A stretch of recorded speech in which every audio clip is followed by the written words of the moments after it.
Actually ಏನಾಯ್ತಂದ್ರೆ ಊರಿಂದ ಬರ್ತಾ ಇದ್ದೆ. ಆಯ್ತು, ಆಮೇಲೆ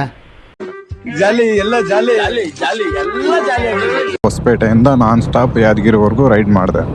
ಸೊ ಕಂಟಿನ್ಯೂ ರೈಡ್ ಮಾಡಿದ್ದೀನಿ. ಒಂದು ಬ್ರೇಕ್ ತೊಗೊಳ್ಳೋಣ ಅಂತ ಹೇಳ್ಬಿಟ್ಟು ಯಾದಗಿರಿ ಟು ಸೆಡಮ್ ಬರುವಾಗ ಸೊ ಒಂದು 7 ಕಿಲೋಮೀಟರ್ಸ್ ಫಾರೆಸ್ಟ್ ಬರುತ್ತೆ.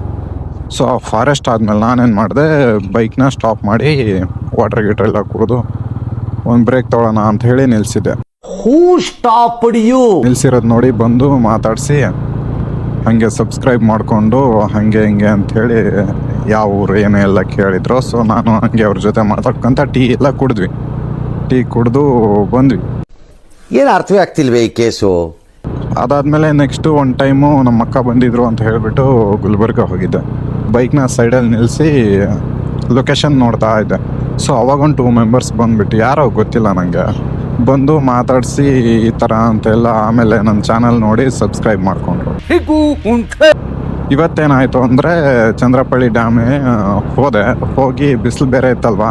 ಸೊ ಒಂದು ಸ್ವಲ್ಪ ಕೂತ್ಕೊಂಡು ಆರಾಮಾಗಿ ಆಮೇಲೆ ವಿಡಿಯೋ ಮಾಡೋಣ ಅಂತ ಹೇಳಿಬಿಟ್ಟು ನಾನೇನು ಮಾಡ್ತೀನಿ, ಸೊ 3 o'clock ರೀಚ್ ಆಗಿದ್ನಲ್ವ. ಸೊ ಒಂದು 4 o'clockವರೆಗೂ ಆರಾಮ್ಸೆ ಚಿಲ್ ಮಾಡೋಣ ಕೂತ್ಕೊಂಡು. ಅದಾದಮೇಲೆ ವಿಡಿಯೋ ಮಾಡೋಣ ಅಂತ ಹೇಳಿಬಿಟ್ಟು ನಾನು ಕೂತ್ಕೊಂಡಿದ್ದೆ ಸುಮ್ಮನೆ. 6 to 8 ಮೆಂಬರ್ಸ್ ಬಾಯ್ಸ್ ಎಲ್ಲ ಬಂದು ಸೊ ನಂಗೆ ನೋಡಿದರು, ವೀಡಿಯೋಸ್ ಮಾಡ್ತಿರಲ್ವ ಯೂಟ್ಯೂಬಲ್ಲಿ ಅಂತ. ಹಾಂ ಅಂದೆ. ಸೊ ಅವರು ಮತ್ತೆ ಅವನು ಸಬ್ಸ್ಕ್ರೈಬ್ ಮಾಡಿಕೊಂಡು ಮತ್ತೆ ಬೇರೆಯವ್ರಿಗೆಲ್ಲ ಸಬ್ಸ್ಕ್ರೈಬ್ ಮಾಡಿಸಿದ್ರು. ನನ್ನ ಮೇಲೆ ಆಣೆ ಇಟ್ಟಳು.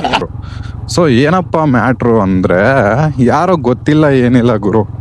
ಸೊ ಗೊತ್ತಿಲ್ಲದೆ ಇರೋರೆಲ್ಲ ನೋಡಿ ಸಬ್ಸ್ಕ್ರೈಬ್ ಮಾಡ್ಕೊಳ್ತಿದ್ರೆ, ಆದರೆ ಗೊತ್ತಿರೋರು ಏನು ಮಾಡ್ತಿದ್ರೆ ಹೇಳ್ರಿ, ಇವನೇನು ಬೇಡ ಗುರು, ಮಾಡೋಕ್ಕೆ ಬೇರೆ ಕೆಲಸ ಇಲ್ಲ ಏನಿಲ್ಲ, ಸುಮ್ಮನೆ ವೀಡಿಯೋಸ್ ಮಾಡ್ತಾನೆ ಹಾಕ್ತಾನೆ ಅಂತ ಹೇಳಿ ಇಗ್ನೋರ್ ಮಾಡ್ತಾರೆ.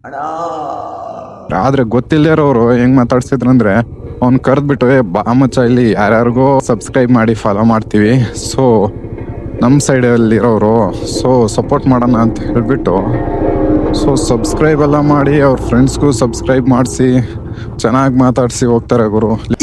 ಇದು ಆಕ್ಚುಲಿ ಚೆನ್ನಾಗಿ ರೋಡ್ ಬೇರೆ ಕನ್ಸ್ಟ್ರಕ್ಷನ್ ಮಾಡ್ತಾ ಅವ್ರೆ. ಅಯ್ಯೋ ಈ ಅಣ್ಣ ಏನು ಹಂಗೆ ಹೊಡಿತವನೆ ಲಾರಿ. ಈ ಅಪ್ಪ ಮೀಟ್ರ್ ಬೇಕಂತಾರಲ್ಲ, ಮೀಟರ್ ಬೇಕು, ಮೀಟರ್. ಆ್ಯಕ್ಚುಲಿ NSC ಕಂಪೇರ್ ಮಾಡಿದ್ರೆ N ಸೀರೀಸ್ ಚೆನ್ನಾಗಿದೆ. ಸೊ ಬೇರೆಯವ್ರ ಒಪಿನಿಯನ್ ಹೆಂಗೆ ಅಂತ ಗೊತ್ತಿಲ್ಲ. ಸೊ ನಾನು ಓಡಿಸಿದ್ದೀನಲ್ವಾ, ಇಂಜಿನ್ ವೈಸ್ ಅಂತೂ ಹೆವಿ ಸ್ಮೂತ್ ಇದೆ. ತು ಸಮಜಾ? ಹಾಂ, ತು ಸಮಜಾ ನೀ.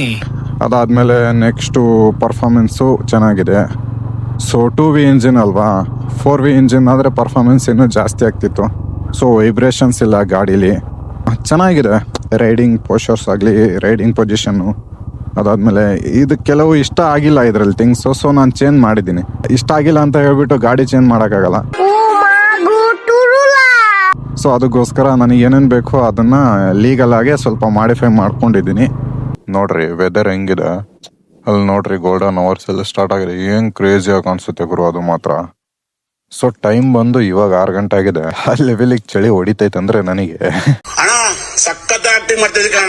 ಮನುಷ್ಯನ ಸ್ವಭಾವ ಹೆಂಗಿದೆ ನೋಡಿ ಅಲ್ಲ, ಜಾಸ್ತಿ ಚಳಿ ಇದ್ರೂ ತಡ್ಕೊಳಲ್ಲ, ಜಾಸ್ತಿ ಬಿಸಿಲಿದ್ರೂ ತಡ್ಕೊಳಲ್ಲ, ಜಾಸ್ತಿ ಮಳೆ ಬಂದ್ರೂ ತಡ್ಕೊಳಲ್ಲ, ಯಾವ್ದಕ್ಕೂ ತಡ್ಕೊಳಲ್ಲ ಮನುಷ್ಯ ಮಾತ್ರ. ನಿಮ್ಗೆ ಯಾಕೆ ಬೇಕದು? ತಿಕಾ ಮುಚ್ಕೊಂಡು ಹೋಗಲ್ಲ.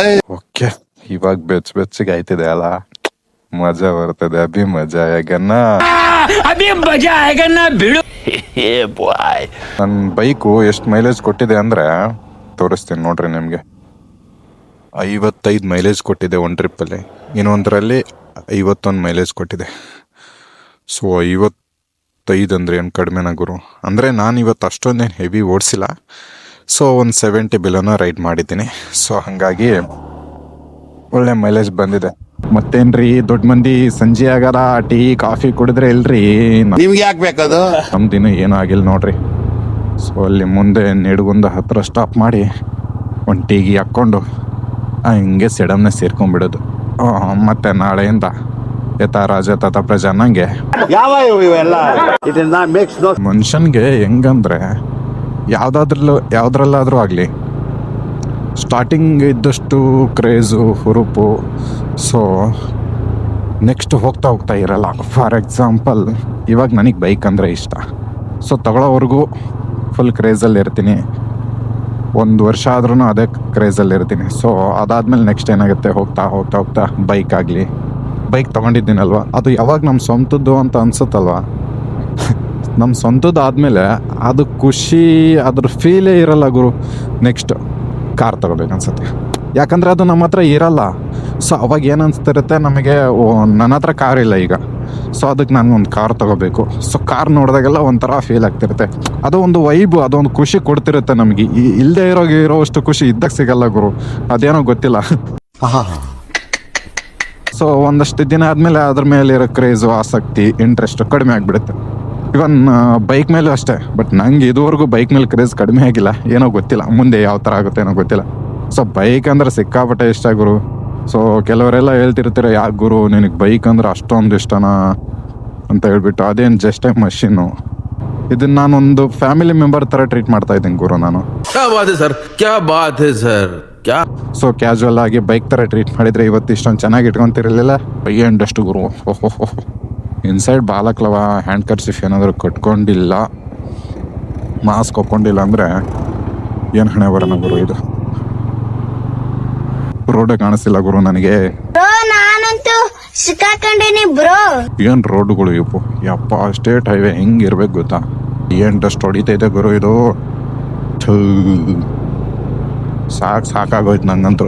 ನನಗಂತೂ ಈ ಜೀವನವೇ ಬೇಸರ ಆಗೋಗ್ಬಿಟ್ಟಿದೆ. ನೋಡ್ರಿ ಗುರು ಹೆಂಗಿದಾವೆ ಗುಂಡಿ ಅಲ್ಲ.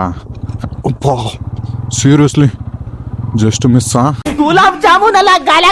ಸ್ನೇಹಿತರೆ, ನಾವಿವತ್ತು ನಮ್ಮ ರೈಡ್ನ ಮುಗಿಸ್ಕೊಂಡು ಮತ್ತೆ ರಾಷ್ಟ್ರಕೂಟರ ನಾಡಿಗೆ ವಾಪಸ್ ಮರಳಿ ಸೇಫಾಗಿ ಹೋಗಿ ಸೇಫಾಗಿ ಬಂದಿದ್ದೀವಿ. ಸೊ ಆಗ ನೀವು ಕೂಡ ಎಲ್ಲೇ ಹೋದ್ರೂ ಸೇಫಾಗಿ ಹೋಗಿ ಸೇಫಾಗಿ ಬನ್ನಿ. ಹಾಗೆ ಯಾವುದೇ ತೊಂದರೆಗೆ ಒಳಗಾಗಬೇಡಿ, ಹಾಗೆ ಹುಷಾರಾಗಿ ಹೋಗಿ ಹುಷಾರಾಗಿ ಬನ್ನಿ ಅಂತ ಹೇಳ್ತಾ ಈ ವ್ಲಾಗ್ನ ಇಲ್ಲಿಗೆ ಎಂಡ್ ಮಾಡ್ತಾ ಇದ್ದೀನಿ. ಸೊ ಟೇಕ್ ಕೇರ್, ಬಾಯ್, ಎಲ್ಲರಿಗೂ ಶುಭ ರಾತ್ರಿ.